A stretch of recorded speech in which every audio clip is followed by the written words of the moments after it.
Well, Hegan Kogan again in A10, and we are getting into the depression a little bit more. Happy birthday, Mr. Heeg. The Man Cave Classroom Happy birthday, is man. 1 year old today. And today's the 22nd. Yes, All right. Moment's over. I know. Moment's over. It was a great year. Yeah, it was. All right, so we're still in the depression, and now all of a sudden we've looked at Hoover, we looked at what he did or tried to do or pretended to do to try and get us out of the depression, and as we're getting further along, you only need that one little incident to kind of end him. And as we saw with the previous election, you know, if you have people that are unhappy and they're protesting and it's leading right up to election, not necessarily going to be a deciding factor. However, not a good look, which you probably saw leading up to this 2020 election, and you'll see leading up to the 1932 election. Yeah, So- this bonus army, it's like Hoover built his own coffin. Yeah, Decided to lay in his own coffin. Right, and gave is people the now names. and is now going to nail himself into his own coffin with the bonus army incident. so when we're looking at this particular incident, we have to look at really where we're at. And when we're looking at where we're at, it's going to kind of fuel the fire. You're getting an idea of people's mindset. So we've looked at this. Unemployment rating is just seriously going up from 1929. We're at 1932, which is, you know, getting into an election year where the unemployment number is just, you're at over 22% at this point. And if you remember, we mentioned that that's just unemployment, not the underemployment Right. rate. The underemployment rate's really close to 50% between people who are out of work or people who are working significantly less hours than they normally were. So how are people going to feel about that? They're going to be pretty upset. Who are they going to blame? Government. Who are they going to be upset about? The president. And if you don't believe us, look at this cartoon. When we're talking about the Hoovervilles, you had a lot of people who were, of course, unemployed. You had a lot of people who were living in poverty or that were homeless. And these shanty towns in Hooverville speaks to this. So when we get to this incident, a bonus. A lot of careers sometimes give people a bonus, usually around holidays, a little extra sum of money. Hey, thank you. Right. Thank you for what you did. Yep. Here's some money. Enjoy yourselves. And the fact that it comes at the holidays, usually in the corporate world today, a little bit happy. But the bonus that's going to be given in this instance is going to be going to the bonus army. These were World War I veterans. You know, when you look at the military today compared to the past, you know, if you served your country, thank you for your service, you're gone. That's it. Today, it's a lot different. There's money for college, there's healthcare benefits. I mean, the list goes on and on and on. And probably because that list is so high is because, well, so long is because, well, our society has changed. People need certain things to kind of get a leg up to become employed. And when you have movements like this, that helps to kind of push things along. And if there's any portion of the American population that needs to be thanked Yeah. and taken care of for their service, it's our veterans. Right. And here, during this time, again, you served your time, that was it. And, you know, there was no, here's some money for a trade school, here's some money to go to college. So what Congress decided to do is that since these guys served in World War I, they were going to give them a bonus that they would not receive until 1945. However, this group of men, and you know, this went like pretty much nationwide when you get it, a lot of these guys are unemployed, so they don't want to wait till 1945. Unemployed and or disabled. Yep. You know, couldn't work, or whatever work they could do, they no longer were doing because of their disabilities. We talked about Henry Johnson, the Harlem Hellfighter, who returns home and he's so badly injured in World War I, he never could work and dies in poverty. And the interesting thing is that when you're talking about especially the injured or the ones who are now handicapped because of it, you know, the Civil War, you still had people collecting pensions and whatnot leading into World War I that are left over from the Civil War, and it was kind of interesting to see how we went. We went from, like, you know, almost giving somebody a pension for their rest of their life after the Civil War for maybe like a boo-boo compared to World War I. And in World War I, we're industrialized, toughen up, Pull yourself up Get by the through bootstraps, rehab, get yeah. a job, yeah. and the thing was is that we couldn't afford it at that point as well. So these group of veterans now, you know, they're unemployed, they have nowhere to go, they have nothing to do. You know, if you want that bonus now, where are you going to go to get attention? You're going to go to DC. Yep. And you know, here we start to see a lot of these guys, they wind up mobilizing. When you're talking about the mobilization process, it's impressive considering you don't have internet, Twitter, Instagram, the TikTok, whatever the heck you call it, to get people to angry enough to go. So now you start to see a lot of these people, bonus seekers, veterans of foreign wars, where are they heading? DC. A lot of them probably carpooled, picked up people along the way, and now here you have this group of veterans, going right outside the Capitol, and now they're going to stay. In a peaceful protest. Peaceful. Starts off that way. Right. As a peaceful protest, I love this. Yep. The bonds, the Liberty bonds that were sold, they're kind of like saying, oh, you're not paying us. Right. So those bonds are dead. At this point, when we're getting to this picture, when it comes in terms of the bonus, I believe it was Congress that wound up voting it down. Yep. And they're like, okay, you don't want to give it to us? Fine. We'll stay here till 1945 Yep. then. And when you look at it, they Stayed here. were going to do committed. it.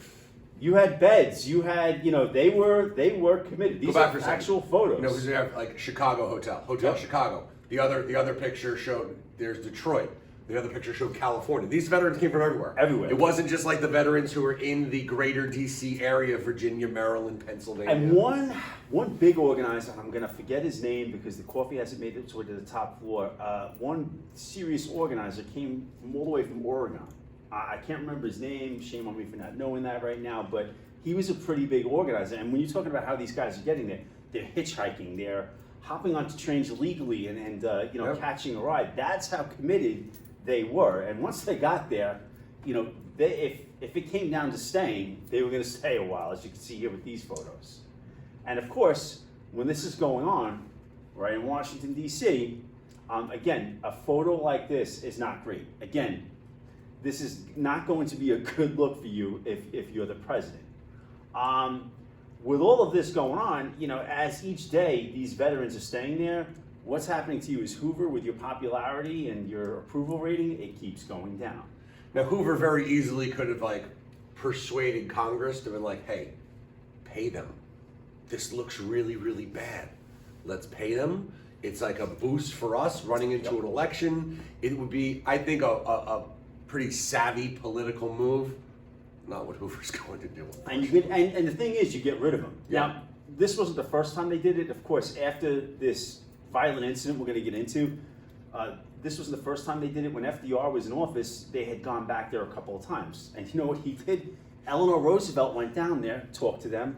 They offered them jobs with the Civilian Conservation Corps. So you're going to see a much Different approach. Different approach. Yeah.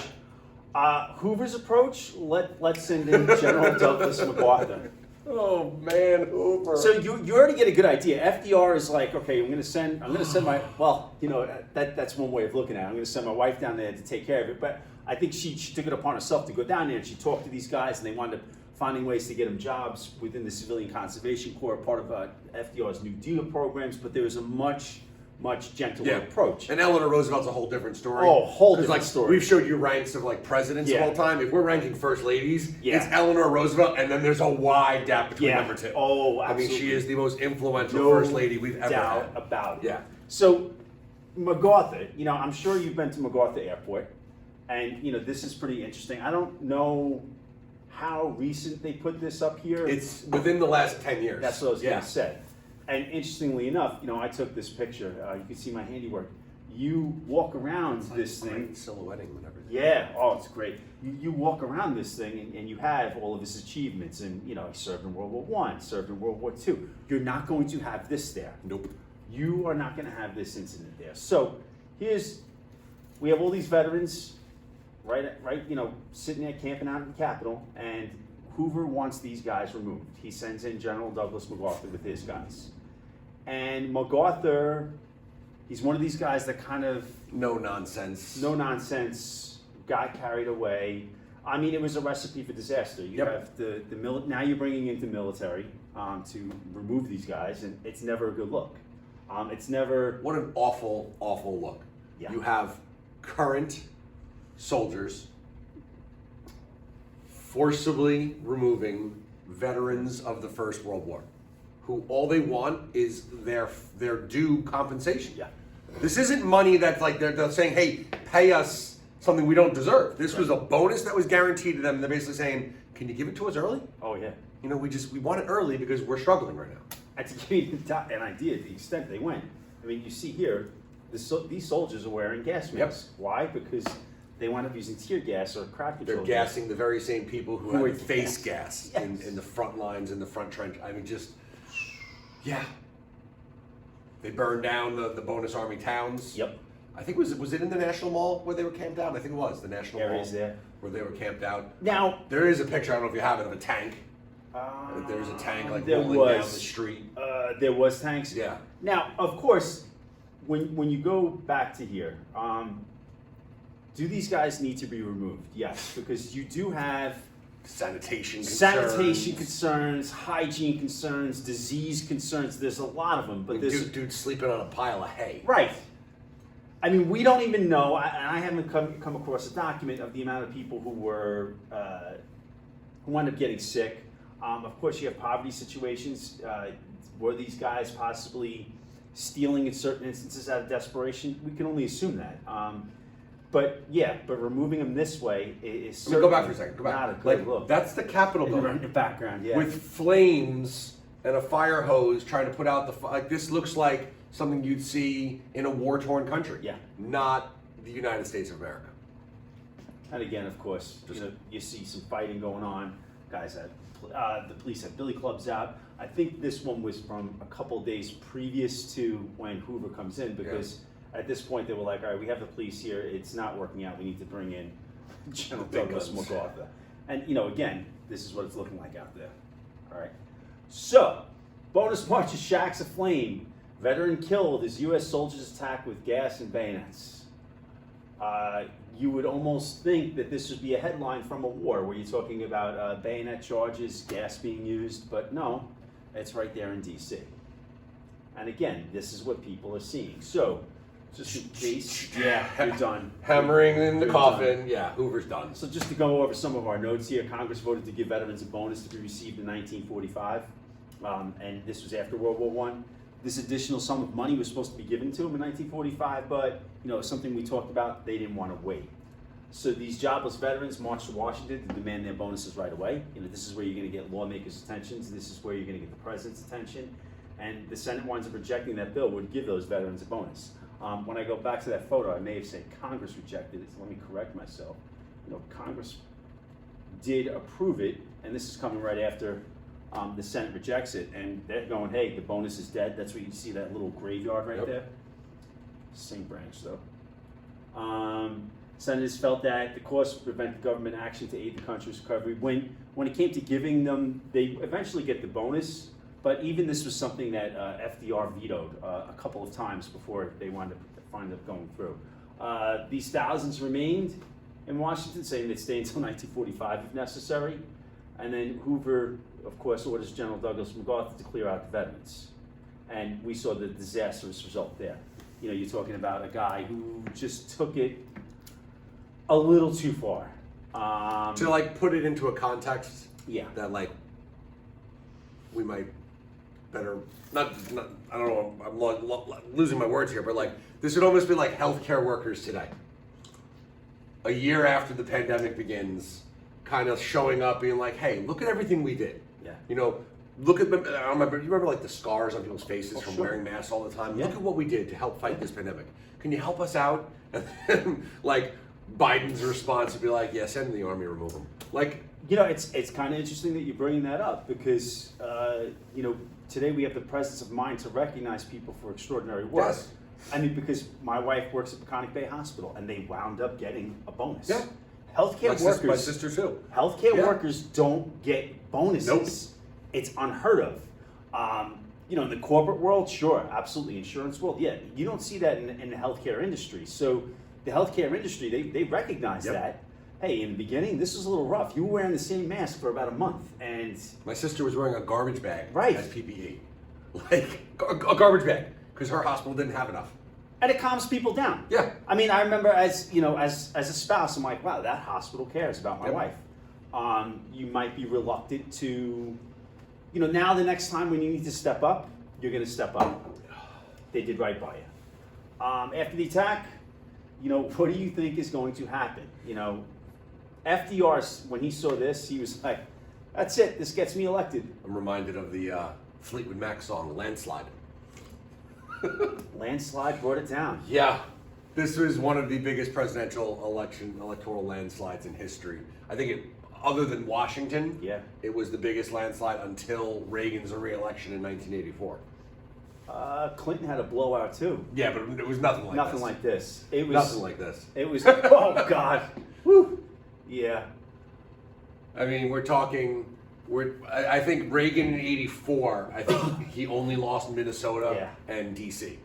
But yeah, after this incident, FDR is just like, crap, all right, this gets me elected, which makes me wonder what Biden was saying over the summer. Yeah. I really, you knew they were like, okay. And that wound up still being pretty close. Yeah, and that was even pretty close. So now, what we'll probably get to now in the future now is how is FDR going to handle this? We kind of indicated there's going to be a different approach. His first lady's even, her approach is even probably nicer compared to Hoover's, but now the goal is going to be to get out of the depression because we're not out of it yet. We miss anything? Maybe the first thing he should do is talk to the people. Yeah. Foreshadowing. Yeah. No, we're good. All right, good. Thanks for watching.